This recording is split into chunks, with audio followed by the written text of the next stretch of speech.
Welcome to AR Tales. Today's story is about a girlfriend who walked out the moment she thought the money was gone, then tried to walk back in when the success showed up. As you listen, ask yourself where your line is between trust and testing someone.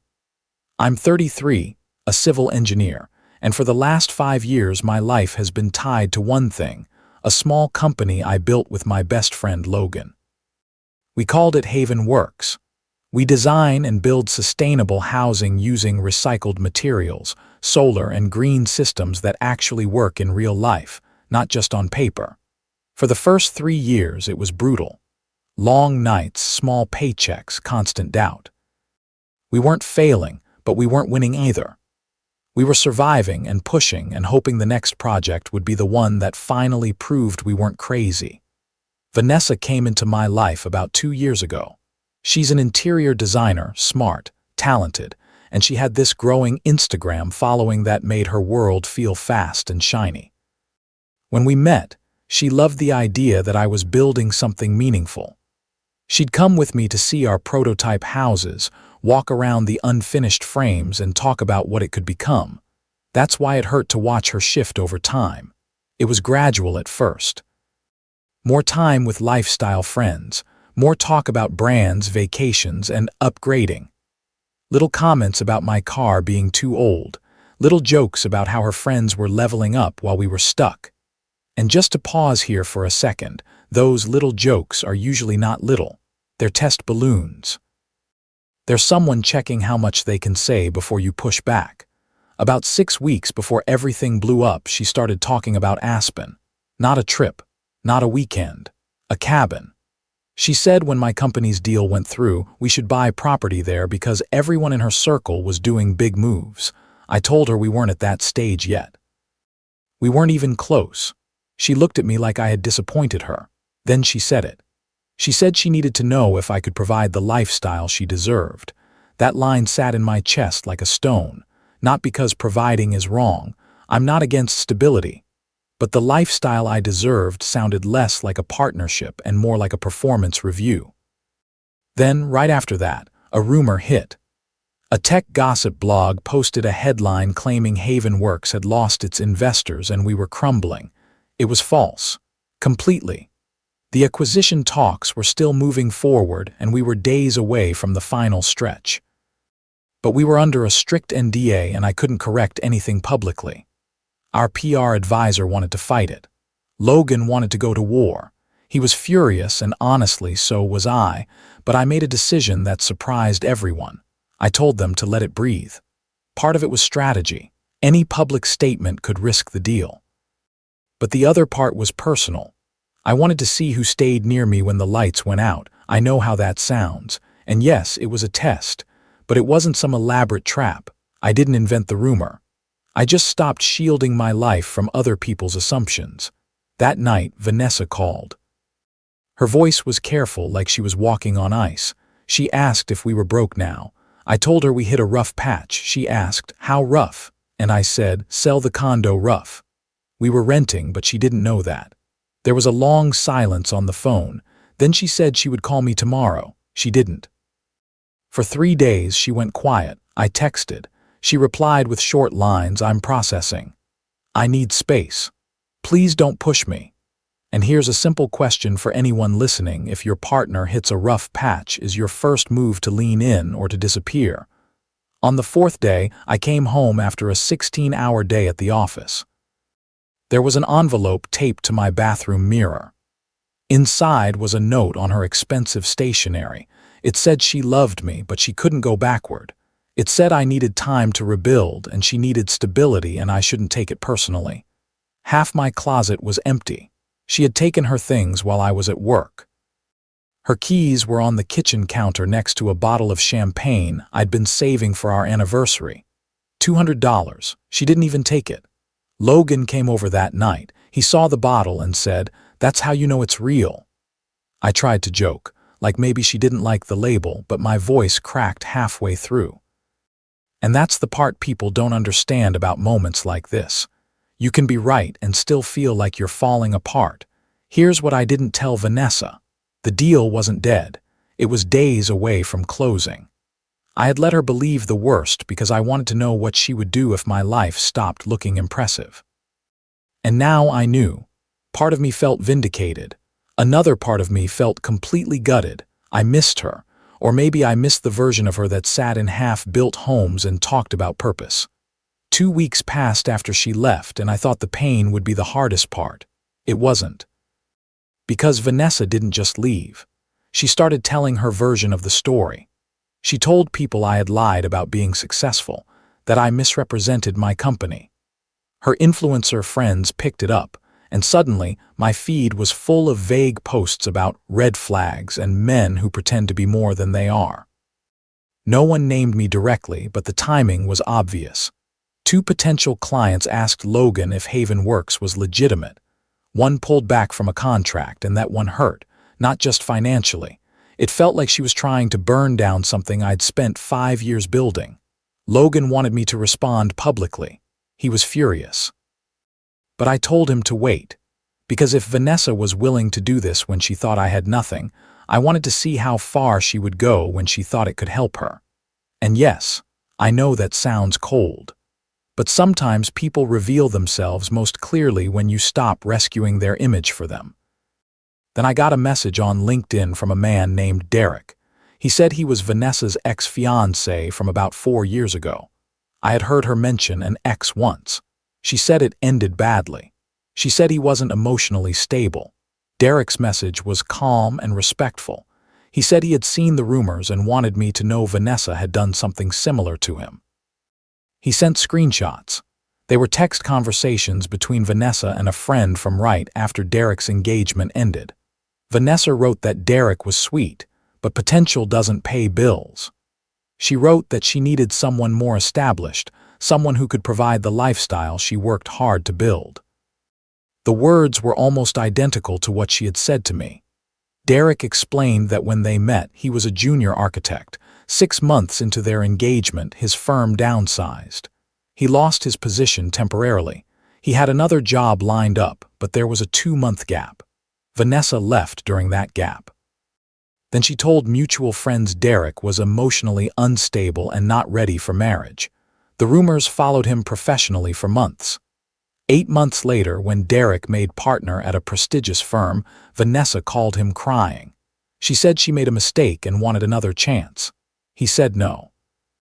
I read those screenshots over and over. It felt like reading the same story with different names. Logan looked at them and went quiet. Then he said, "She treats relationships like emotional return on investment." That line stuck with me because it explained everything. She didn't love people. She loved outcomes. Around the same time, Logan's sister, Riley, showed up at our office. Riley is a travel photographer who works with environmental nonprofits. She was in Portland doing a piece on sustainable housing, and she wanted to see what we were building. I was at my desk at midnight when she arrived. I'd been there since 6 in the morning. I hadn't eaten. I probably looked like a ghost. Riley left and came back with soup from a Vietnamese place down the street. She sat with me while I ate. Then she helped me sort paperwork and clear my head. At some point, I told her everything. When I finished, she said, "Sometimes the hardest part about being proven right is realizing how long you were wrong." She walked through one of our prototype homes, still unfinished, but you could see the solar arrays and the rainwater collection system. She took a photo and posted it on Instagram with a caption that said, "Real builders don't flex online. They build offline."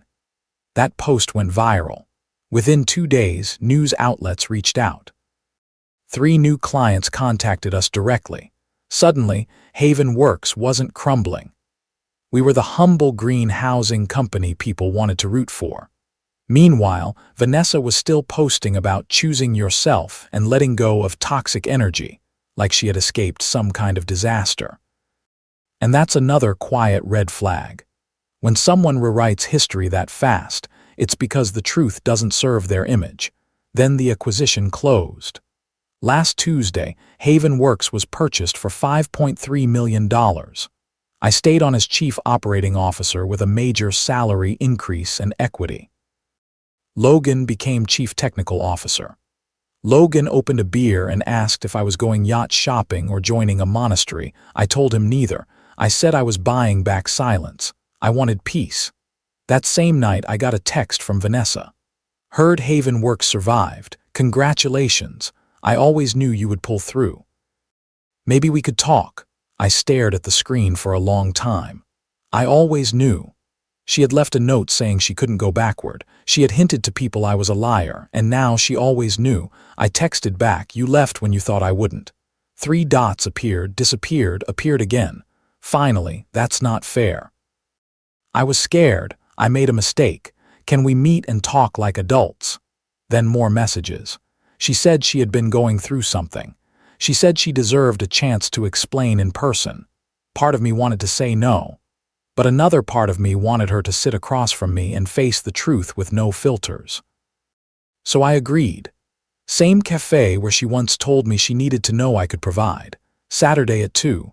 I got there early and ordered black coffee. My hands were steady, but my chest felt tight, like my body still remembered the first time she made me feel small. Vanessa walked in right on time, wearing designer white. She looked good, and that was the frustrating part. She looked like the person I fell for. She sat down, and for a second, she just looked at me like she could reset everything with her face. Then she started. "Noah," I panicked. "I didn't mean to hurt you. I was scared, and I've regretted it every day." I asked. "Scared of what? Poverty or embarrassment?"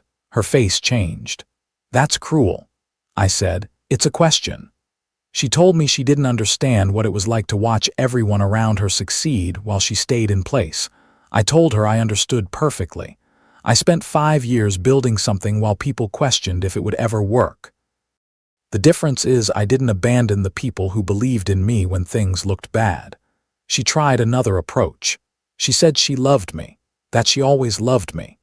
But she was raised to value security and didn't know how to turn that off. She talked about her parents struggling financially and how it gave her anxiety around money. She said she was working on it with a therapist. I listened. I didn't interrupt. I let her finish. Then I slid a folder across the table.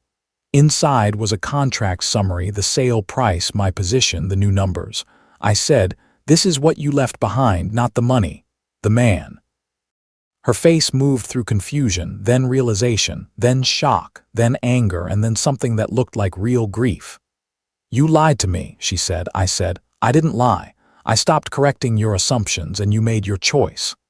She started crying, real tears. She said it wasn't fair. She said I manipulated her. And I'm going to be honest here. This is where people will split into 2 camps. Some will say I set a trap.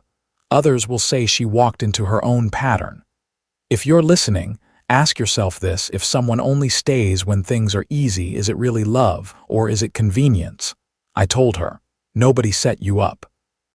I just wanted to know if you would stay when things were hard. You didn't." I stood to leave. Vanessa grabbed my hand and said we could start over, that she would prove she was different.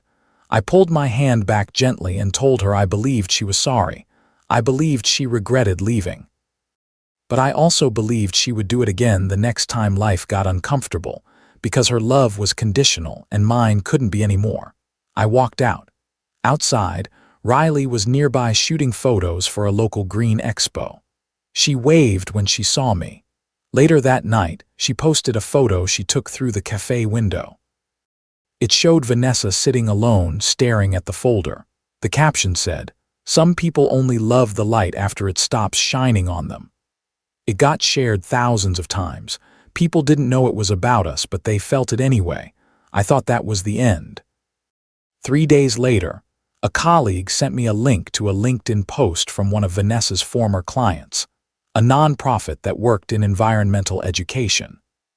They said they hired Vanessa's firm to renovate their office using sustainable materials.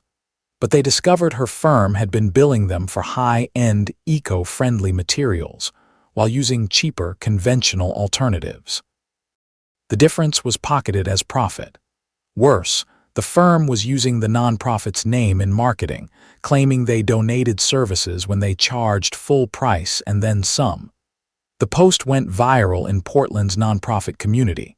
Within a day, other clients came forward with similar stories. There was an investigation. The story hit local news.